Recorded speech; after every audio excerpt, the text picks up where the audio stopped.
Prezados irmãos, neste momento, nós os convidamos a abrir as suas Bíblias no livro de Gênesis, capítulo 19, e vamos ler do versículo 6 a 8. Gênesis, capítulo 19, versículos 6 a 8. Assim diz a palavra: Saiu-lhes então Ló à porta, fechou-a após si e lhes disse: Rogo-vos, meus irmãos, que não façais mal. Tenho 2 filhas virgens, eu vos-las trarei, tratai-as como vos parecer, porém nada façais a estes homens, porquanto se acham sob a proteção do meu teto. Que o Senhor aplique aos nossos corações a sua palavra lida. Vamos orar.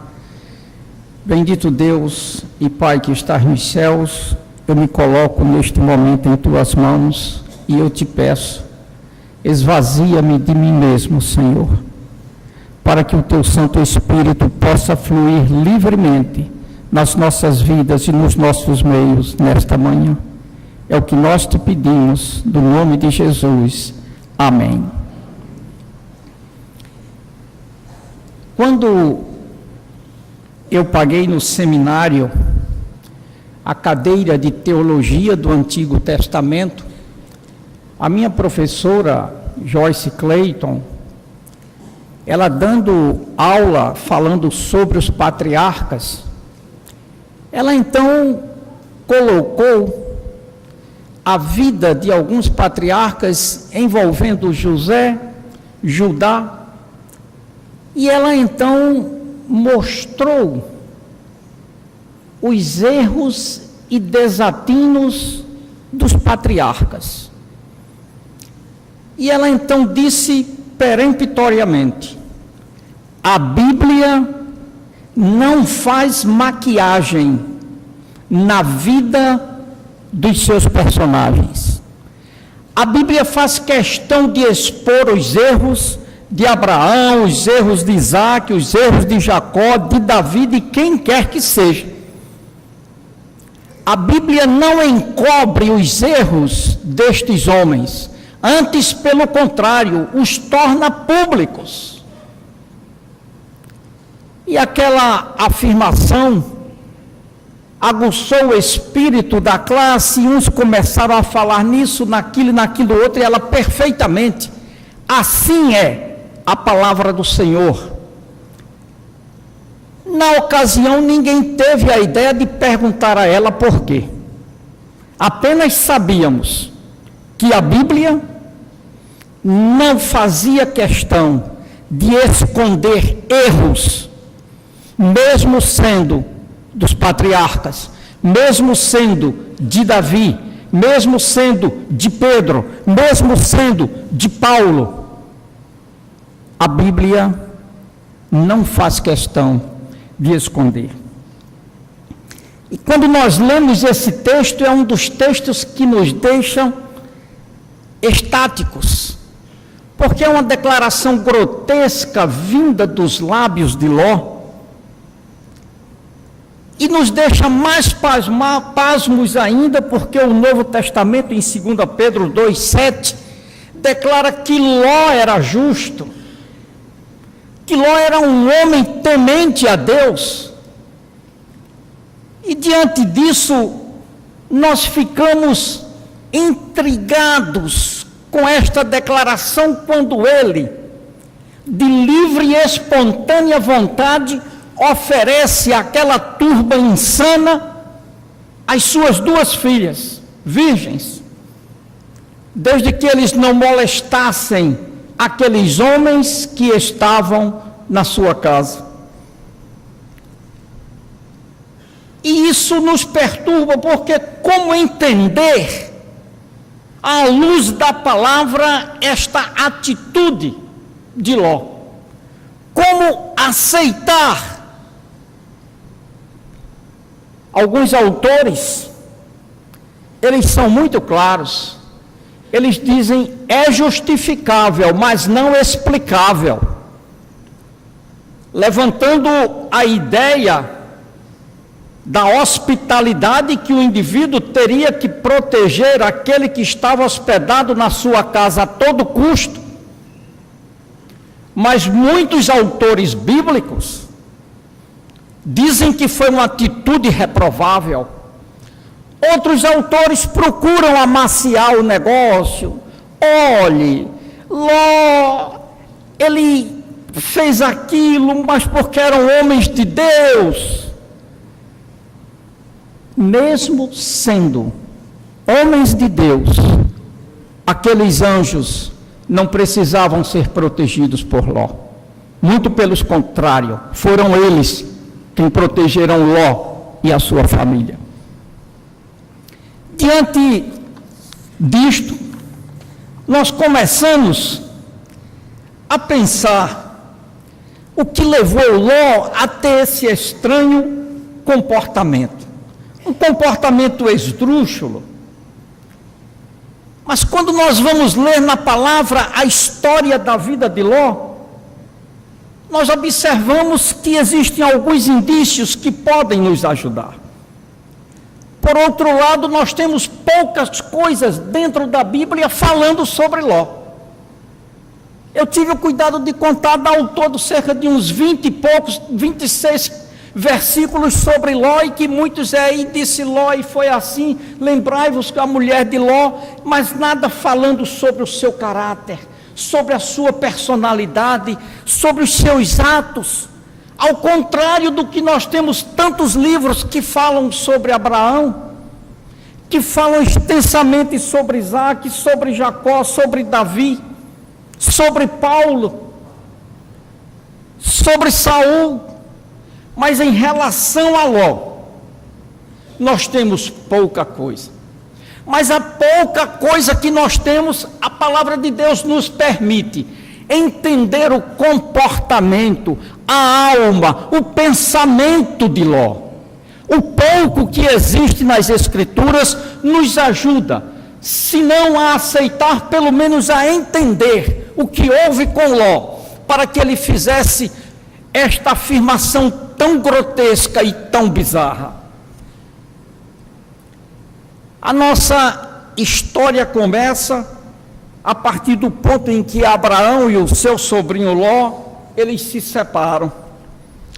Houve contenda entre os pastores de Ló e os pastores de Abraão.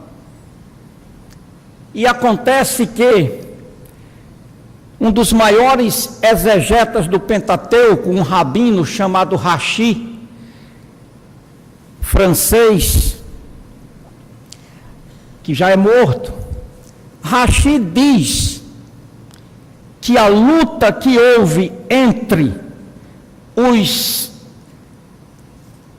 pastores era porque a terra não suportava os rebanhos dos dois. Então Ló, os pastores de Ló, ia e botava o seu gado na terra dos outros povos vizinhos. Aí os pastores de Abraão diziam, não faça isso, porque você vai arrumar problema para o pai Abraão. Mas aí eles diziam, não, pai Abraão não tem filhos, e quando ele morrer, quem vai herdar todas as coisas é Ló. Então, se o Senhor Deus deu a Ló, nós já podemos tomar posse antecipadamente. E começavam a botar os rebanhos a pastar na terra dos outros. E diante dessa confusão, Abraão chegou para Ló e disse, olhe, vamos nos separar. A terra é pouca, não dá para nós, porque o Senhor lhe abençoou ricamente e a mim também. E diz a palavra que Abraão, em uma atitude de cortesia, disse, se você for para um lado, eu vou para o outro. Diz a palavra que naquele momento, Ló observando e vendo a campina, aonde estavam as cidades de Sodoma e Gomorra, que fazia parte do crescente fértil, que era uma região extremamente irrigada, Ló encheu o seu coração e disse: eu vou para ali. Ló nem ao menos teve a atitude humilde de diante de Abraão, que foi um pai para ele, dizer a ele: Abraão, escolha você, porque eu escolherei depois. Era ele quem deveria ter dito isso a Abraão e não Abraão a ele. Abraão tomara como filho, Abraão colocara ele debaixo do seu braço, Abraão tudo fizera por ele, e Deus, por amor a Abraão, enriqueceu grandemente a Ló.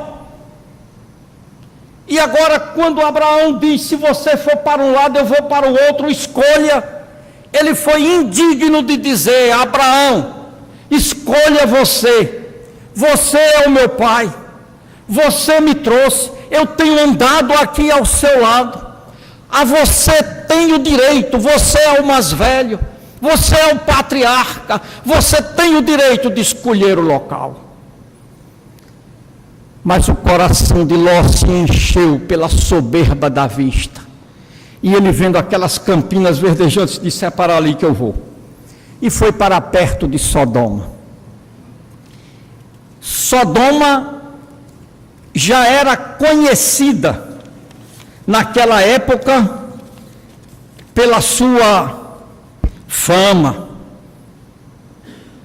Ló não estava inocente e sem saber o que era Sodoma.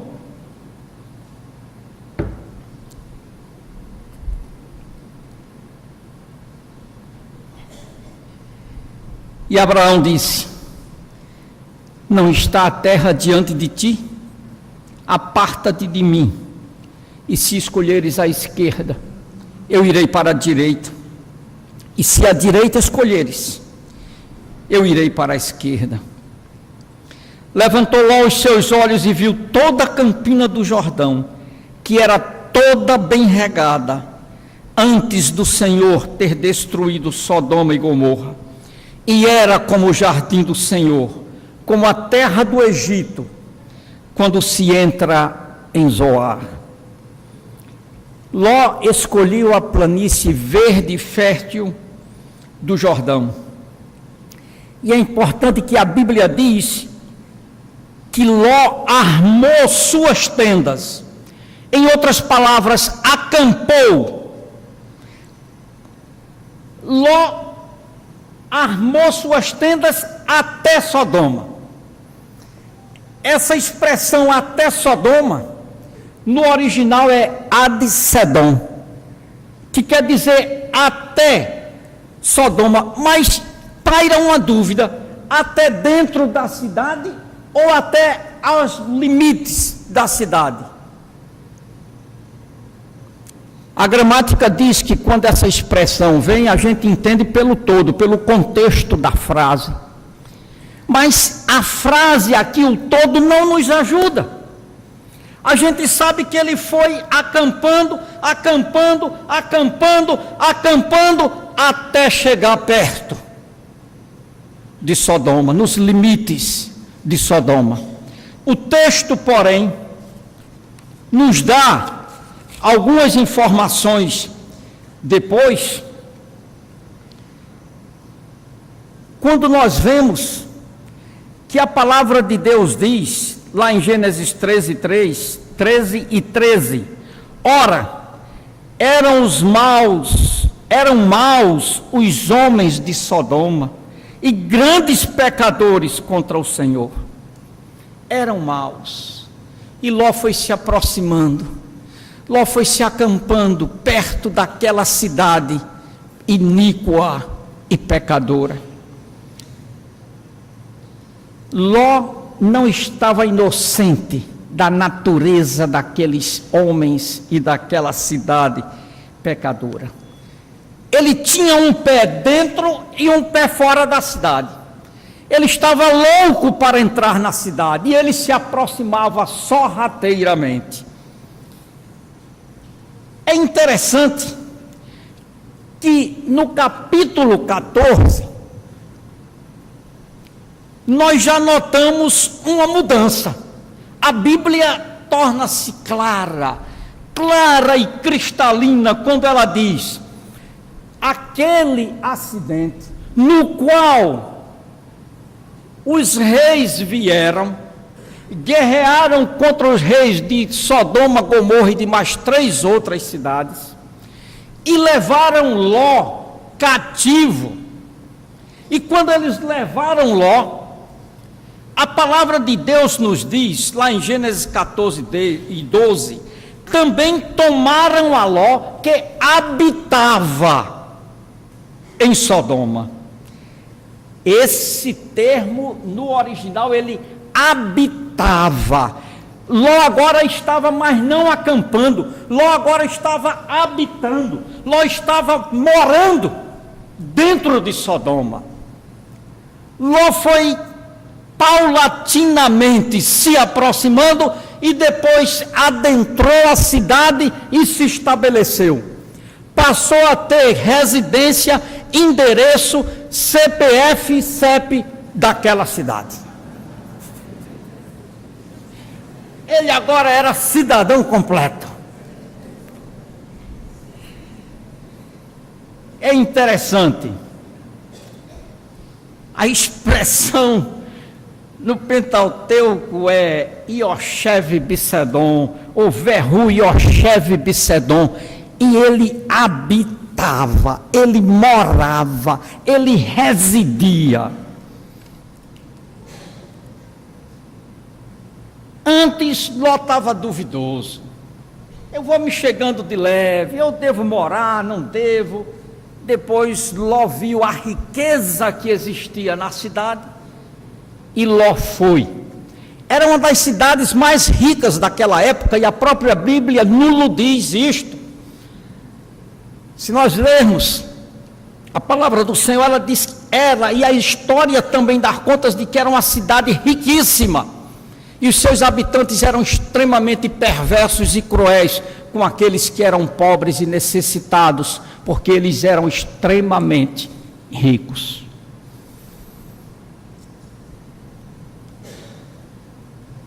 Aí, Ló agora estava habitando na cidade. Aí vem um outro progresso, que nos fala sobre Ló, sobre o seu caráter. É quando os anjos vieram para comunicar a ele que iria destruir a cidade. Aí a palavra de Deus diz, lá em Gênesis 19:1, e vieram 2 anjos a Sodoma à tarde, e estava Ló assentado à porta de Sodoma. E vendo-os Ló, levantou-se ao seu encontro e inclinou-se com o rosto em terra. Este versículo aparentemente não diz muita coisa, mas diz coisas até demais. Porque este versículo diz que quando os anjos chegaram, os anjos foram recebidos por Ló, o qual estava assentado à porta da cidade. À porta de Sodoma, à porta das cidades, só se sentavam os homens anciãos, ilustres e que eram excelentes dignitários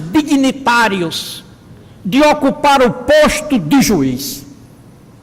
Ló agora estava sentando-se às portas da cidade. Naquelas cidades, naquela época, existia um muro que cercava a cidade e existia um portão principal. Quando a pessoa adentrava pelo portão principal, caía em um passo que era uma praça. Se houvesse na cidade estalagens, as pessoas procuravam as estalagens, as pousadas, mas se não houvessem, eles poderiam acampar, armar suas tendas ali naquele passo e passar a noite. Foi por isso que Ló estava ali, porque a porta da cidade não era qualquer um que se sentava, só se sentavam os anciãos, os homens dignos, os homens honrados, que faziam parte da Suprema Corte daquela cidade. Sim, porque eram os anciãos que decidiam todas as causas: casamento, divórcio, compra de terreno, todo tipo de confusão e de briga eram resolvidos por aqueles homens que eram ali os anciãos daquela cidade. E eles se sentavam à porta da cidade, ou seja, eles se sentavam na praça. Lembram-se do caso de Ruth, a Moabita? Ruth, quando o comprador dela, quando aquele que restaurou, ele foi até a porta da cidade, e lá estavam sentados os anciãos. E ele então disse: 10 anciãos. Chamou o seu parente que ia passando e disse: você tem o direito de resgatar Ruth, a Moabita. E o cara disse: eu não quero. Ele disse: pois então eu vou comprar. E ali foi firmado o pacto. Aqueles anciãos, quando chegavam em casa, eles contavam essas coisas. E isso era dito, e em pouco tempo estava espalhado dentro da cidade, que era pequena. Então ficava como uma memória perpétua. Agora, nós observamos que a transformação de Ló foi total. Ló começou se chegando aos poucos, depois passou a habitar, e agora Ló era um dos altos magistrados da cidade mais pecadora e ignominiosa que existia na face da terra, e que afrontava a beleza e a santidade do Deus Altíssimo.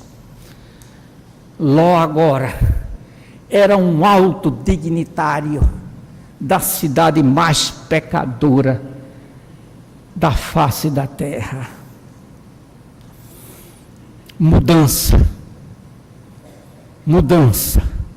Foi atraído pela soberba da vista, foi atraído pelo dinheiro, e ali estava Ló.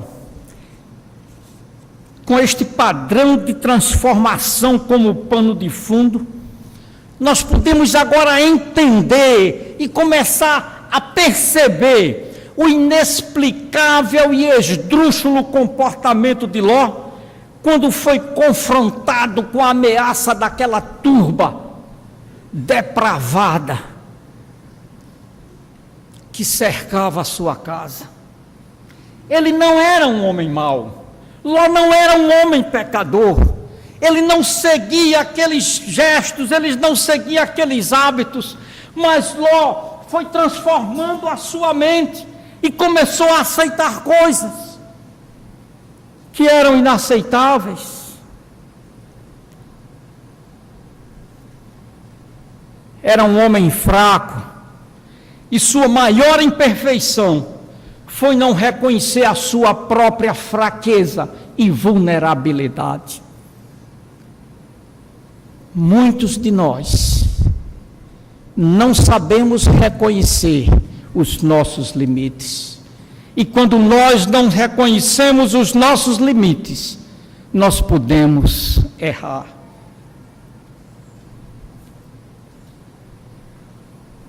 Sem perceber, Ló já havia sido fatalmente transformado pelo ambiente pecaminoso da cidade de Sodoma. Este testemunho bíblico nos diz: é impossível se viver em torno de Sodoma sem ser por ela contaminado. No momento mais crítico da sua vida, Ló exibiu um comportamento extremamente esdrúxulo. Um homem que queria reconciliar o irreconciliável, queria conciliar dois mundos que não podem nem ao menos coexistir. Ele recebe bem os seus hóspedes, está disposto a qualquer coisa para protegê-los, mas na hora em que ele vai demonstrar que quer protegê-los, ele reproduz para si mesmo a forma errada e deturpada de pensar e agir do horrível modo de Sodoma, oferecendo as suas próprias filhas para serem abusadas por aquela multidão de homens perversos e depravados. E veja que a reprodução do comportamento dos habitantes de Sodoma não fica restrita somente a Ló, influenciou suas filhas, sua família, porque a sua mulher, no exato momento em que ela estava caminhando, ela olhou para trás, apesar da ordem expressa do anjo de não olhar para trás, demonstrando o quanto estava apegada àquela cidade. E ela ficou convertida numa estátua de sal.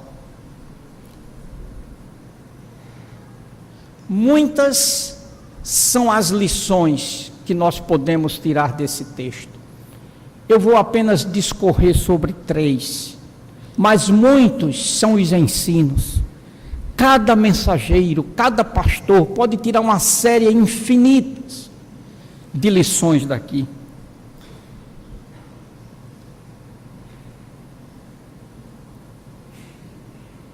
Primeiro, é que o pecado é uma realidade nas nossas vidas.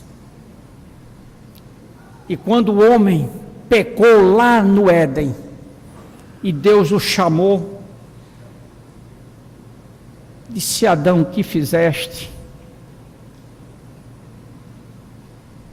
E ele então relatou para Deus. Deus reúne a mulher, Adão e a serpente, e o Senhor disse para a serpente: visto que isto fizeste, maldita és entre todos os animais domésticos e o és entre todos os animais selváticos. Rastejarás sobre o teu ventre e comerás pó todos os dias da tua vida. Rastejarás sobre o teu ventre e comerás pó todos os dias da tua vida. Irmãos, a serpente só come pó? A serpente só come poeira? Ela come poeira como nós comemos. Numa estrada empoeirada a gente vai. Pó comerás. Existem cobras que vivem dentro d'água. Pó comerás todos os dias da tua vida.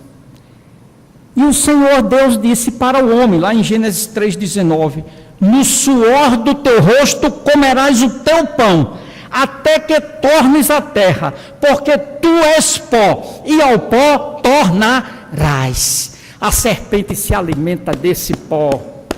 É esse o pó que a serpente se alimenta.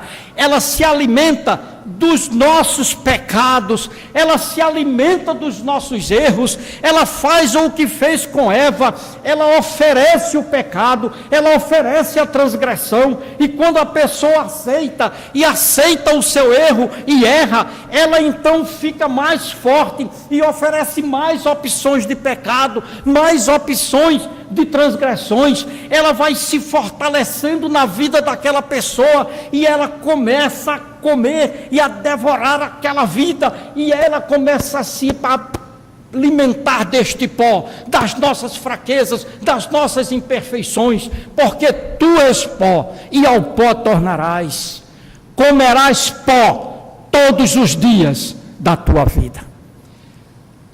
Quando a gente estuda na faculdade, a gente estuda um mecanismo chamado retroalimentação, que os autores da língua inglesa costumam tratar como feedback, ou seja, alimentar de volta.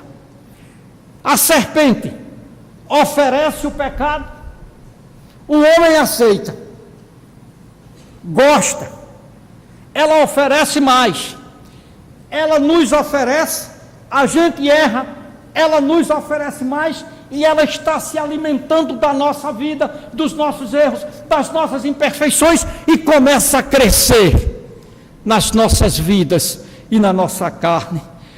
Foi o que deixou Paulo transtornado quando ele disse, lá em Romanos, porque nem mesmo compreendo o meu próprio modo de agir, pois não faço o que prefiro, e sim o que detesto. Neste caso, quem faz isto não sou eu, mas o pecado que habita em mim, porque no tocante ao homem interior, tenho prazer na lei de Deus, mas vejo nos meus membros outra lei, que guerreando contra a lei da minha mente, me faz prisioneiro da lei do pecado, que está nos meus membros.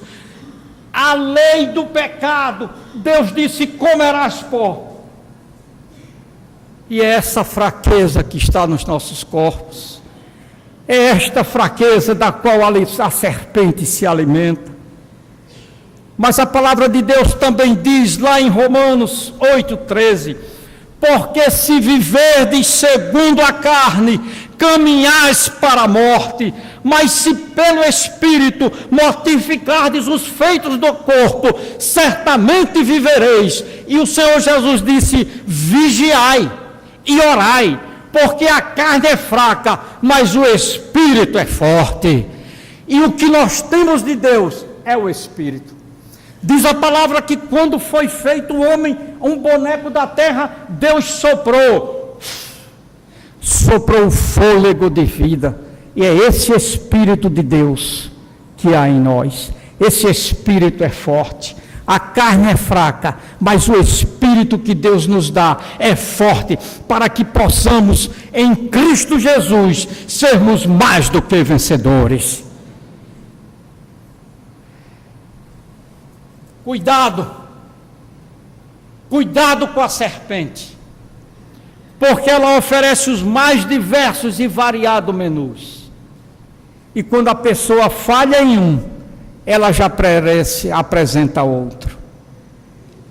Pó comerás todos os dias da tua vida. E a palavra do Senhor diz lá em Eclesiastes 12:7, falando sobre a brevidade da vida, ele termina dizendo, e o pó volte à terra como o era, e o Espírito volte a Deus que o deu. E se nós mortificarmos as obras da carne pelo Espírito, certamente vivereis. Estas foram as palavras que Deus disse lá no Éden. Certamente morrereis. E Deus agora nos diz, através de Cristo Jesus, certamente vivereis. Palavra do Senhor.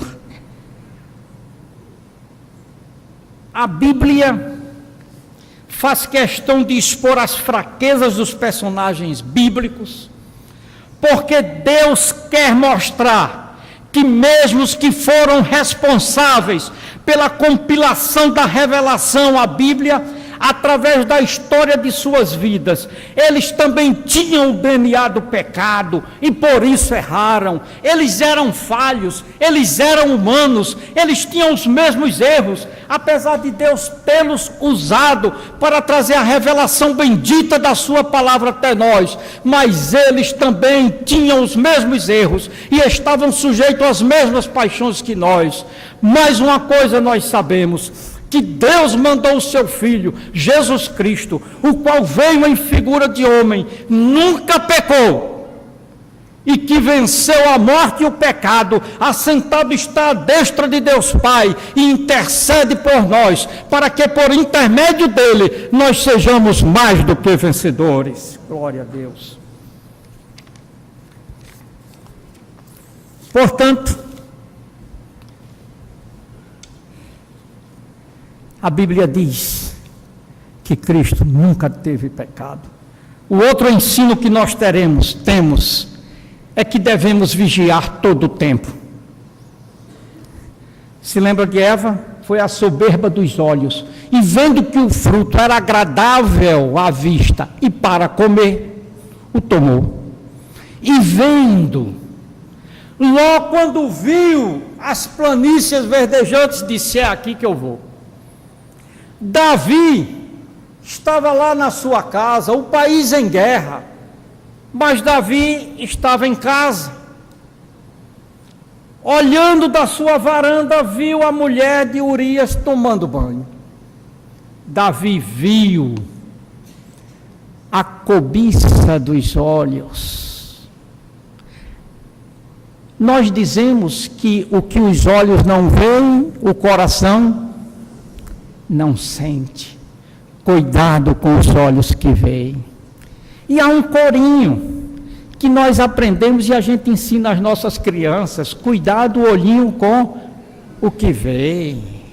E está muito certo, é a soberba da vista. E vendo Ló, e vendo Eva, e vendo Davi. Muita gente ora, mas não vigia. Jesus Cristo mandou primeiro vigiar. Vigiai. Depois foi que ele disse: orai. Quando a pessoa caiu, Jesus, me acuda, venha cá com muita pressa. Depois que caiu, vigie, para não ser atraído. A tentação virá, sem sombra de dúvida. Mas você, pelo poder do Espírito, há de vencer e vai deixar a serpente morrendo de fome. Essa é a herança dos filhos do Senhor. A palavra de Deus diz lá em Tiago 1,14: cada um é tentado pela sua própria cobiça, quando esta o atrai e o seduz. Então a cobiça, depois de haver concebido, dá à luz o pecado. E o pecado, uma vez consumado, gera a morte. Começa assim. Cada um é tentado pela sua própria cobiça. Você pode abrir mão de princípios que antes eram inegociáveis. Termina sendo influenciado e acompanhando a cultura vigente. Se não na totalidade, mas em parte. Foi o que aconteceu com Ló. Igreja, Ló falhou porque pensou que poderia viver em dois mundos ao mesmo tempo. Mas há uma lei da física que diz que dois corpos não ocupam o mesmo lugar ao mesmo tempo no espaço. É impossível você conceber um conceito de ideias e viver em um outro que é totalmente oposto e querer viver e funcionar dentro daquela prática. Nós devemos ter a consciência da influência que o mundo ao nosso redor pode ter em nós mesmos. E devemos rejeitar todos esses elementos que são incompatíveis com os princípios exarados nas Sagradas Escrituras. Vigiai e orai, para que não entreis em tentação. Na verdade, o espírito está pronto, mas a carne é fraca. E para concluir, eu quero falar sobre o amor e a misericórdia de Deus. É o outro ensino que nós tiramos. Ló todo errado. Ló queria proteger os anjos da maneira mais esquisita possível. E foi incapaz de protegê-los. Porque os anjos, quando ele estava ali no meio da turba, ele fechou a porta atrás de si e foi falar ao povo. E eles disseram: tu sendo estrangeiro, vem aqui, até nisso queres julgar sobre nós? Aí ele faz a oferta esdrúxula. A multidão corre para cima dele para entrar na casa e tirar os anjos à força. A palavra diz que os anjos abrem a porta, puxa Ló, cega os homens de cegueira, cega-os, aquela multidão, e fecha a porta. Deus tem um amor tão grande, que mesmo quando nós estamos distantes deles, Deus mostra e revela o seu amor para conosco. E Deus mandou os anjos ir ao encontro de Ló. É o amor e a misericórdia de Deus. É o amor, porque Deus tem amor aos seus filhos e Ele tem ciúme dos seus. Embora nós estejamos errados, mas Deus nos cerca por trás e por diante. Deus nos ajuda, Deus cuida de nós e Deus manda os seus anjos. Foi o que o salmista disse lá no Salmo 91.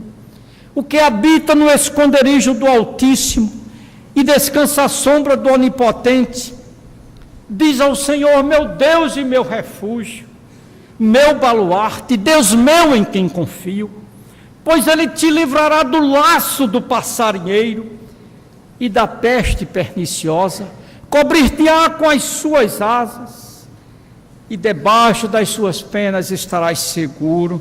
A sua verdade é pavês e escudo. Não te assustarás do terror noturno, nem da seta que voa de dia, nem da mortandade que assola nas trevas, e nem da mortandade que assola ao meio-dia. Caiam 1000 ao teu lado e 10.000 à tua direita, mas tu não serás atingido. Somente com os teus olhos contemplarás e verás o castigo dos ímpios, pois disseste: o Senhor é o meu refúgio, fizeste do Altíssimo a tua morada, nenhum mal te sucederá, e nem praga alguma chegará à tua tenda, porque dará ordens aos seus anjos a teu respeito, para não tropeçares em alguma pedra. Pisarás o leão e a áspide, calcarás aos pés o leãozinho e a serpente. Porque a mim se apegou com amor, eu o livrarei, eu o glorificarei e saciá-lo-ei com longevidade, e lhe mostrarei a minha salvação. O amor de Deus é tão grande que mesmo quando nós estamos errados, Deus manda os seus anjos para nos socorrer, para nos afligir, para nos tirar da aflição, para nos fortalecer. E diz a palavra que os anjos pegaram Ló pela mão. Ló não queria sair. Ló estava com a cabeça em Sodoma. Ló tinha muito dinheiro em Sodoma e ele disse: agora eu vou sair, vou deixar minha riqueza. E o anjo disse para ele: salva-te pela tua alma, ou seja, salva-te pela tua vida, deixa tudo para trás. Pegou na mão de Ló, pegou na mão da mulher e saiu empurrando eles. Deus manda os seus anjos ao nosso encontro. Mas a mulher gostava de Sodoma.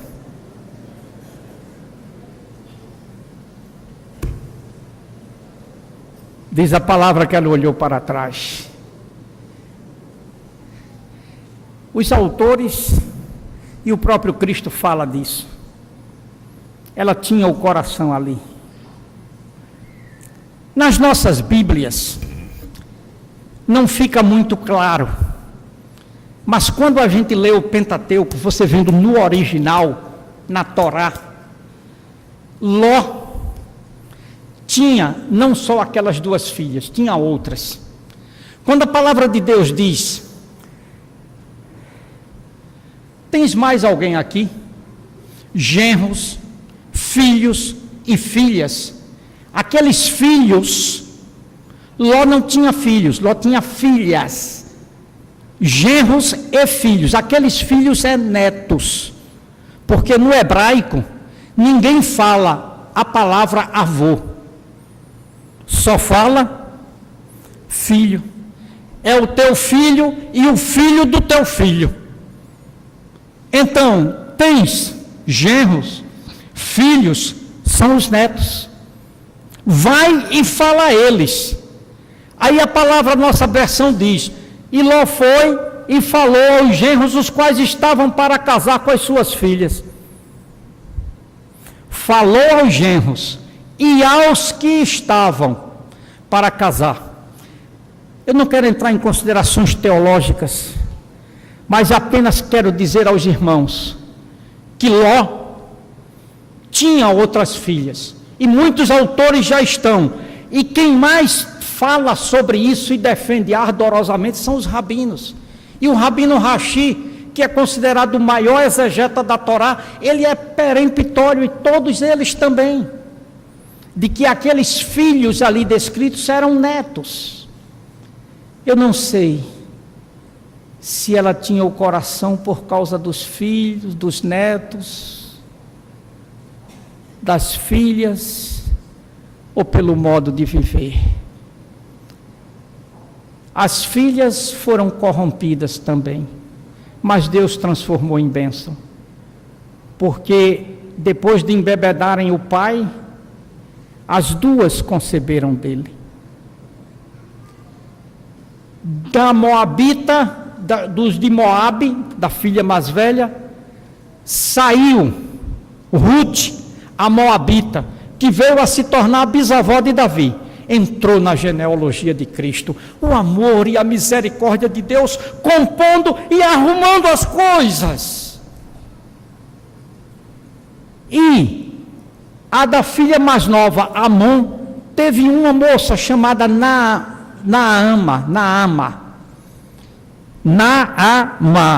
se os irmãos quiserem dizer mais como hebraico, mas Naama foi uma das filhas de Amon, que se tornou esposa de Salomão. E Deus recompôs aquela história horrível de uma forma extraordinária. Isso mostra o amor e a misericórdia de Deus. Mas uma coisa devemos saber: não devemos abusar deste amor, mas desfrutar. Não entre no erro deliberadamente esperando a misericórdia de Deus, porque o juízo dos céus pode vir. Mas uma coisa nós temos certeza, que dessa história nós sabemos, Deus quer mostrar que todos podem errar. Deus quer mostrar que nós devemos estar vigilantes. Mas se nós fracassarmos na vigilância, nós ainda temos o amor e a misericórdia do nosso Deus para nos socorrer. Que Deus nos abençoe. Glória a Jesus.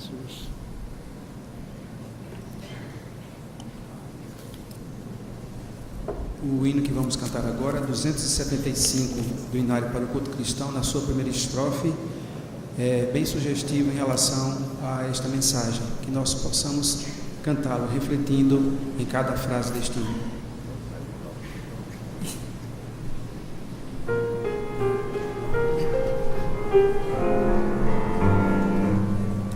Perdoa-me, Senhor, se eu não vivi para te servir, se em meu agir o teu amor não me refletir. Perdoa-me, Senhor, se meu caminho não seguir, se falhas cometi, se tua voz não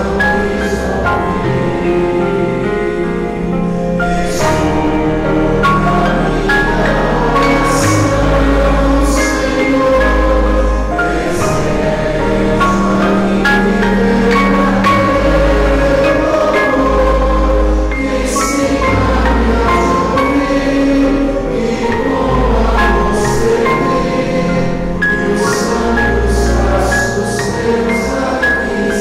ouvir.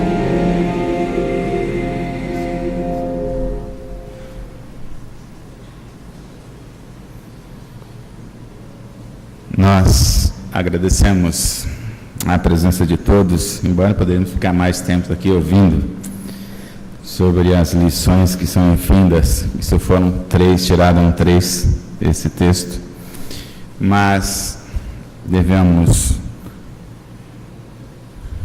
orar a Deus pedindo perdão. Eu gosto muito desse hino e ele fala muito.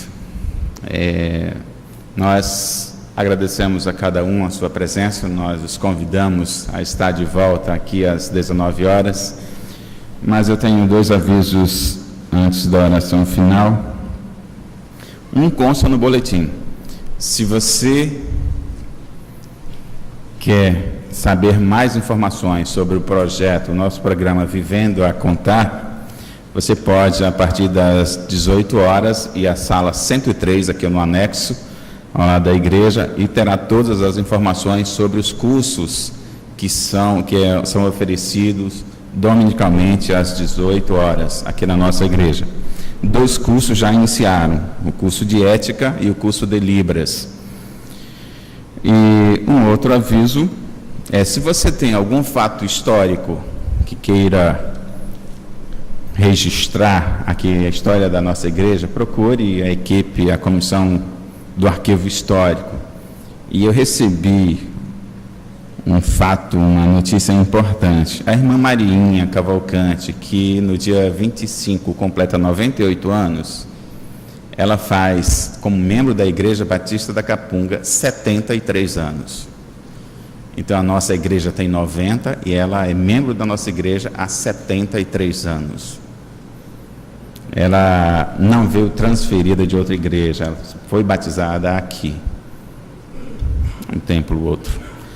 Então nós estamos terminando o nosso culto, agradecemos àqueles que nos acompanharam à distância.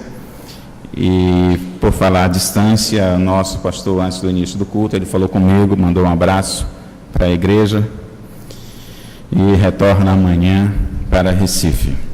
Vamos ficar de pé e eu convido o pastor Esdras para fazer a oração e a bênção dos apóstolos. Depois disso nós nos assentaremos, ouviremos o poslúdio, que com oração silenciosa, nós, depois da saída dos pastores, todos estaremos livres para ir às nossas casas. Oremos. Bendito Deus e Pai que estás nos céus, nós somos agradecidos a Ti, Senhor, porque o Teu amor e a Tua misericórdia manifesta, Senhor, nas nossas vidas, das mais diferentes formas. E eu quero Te agradecer, Senhor, porque Tu, Senhor, estás soberano e vivendo nas nossas vidas. Abençoa a Tua igreja, Senhor. Despede-nos em paz, debaixo da proteção do sangue poderoso do Senhor Jesus. E leva-nos em paz e em segurança para os nossos lares. E logo mais, Senhor, traze-nos à noite, para que possamos aqui, como igreja, glorificar e exaltar o Teu santo e bendito nome. Esta oração nós a fazemos no nome bendito do Senhor Jesus. E agora, Deus bendito, que o Teu amor, que a Tua graça, que o poder, a unção e a consolação do Divino Espírito Santo do Senhor repousem sobre todo o povo de Deus que aqui se congregue em toda a face da terra, desde agora e para todo sempre. Amém, Senhor. Amém.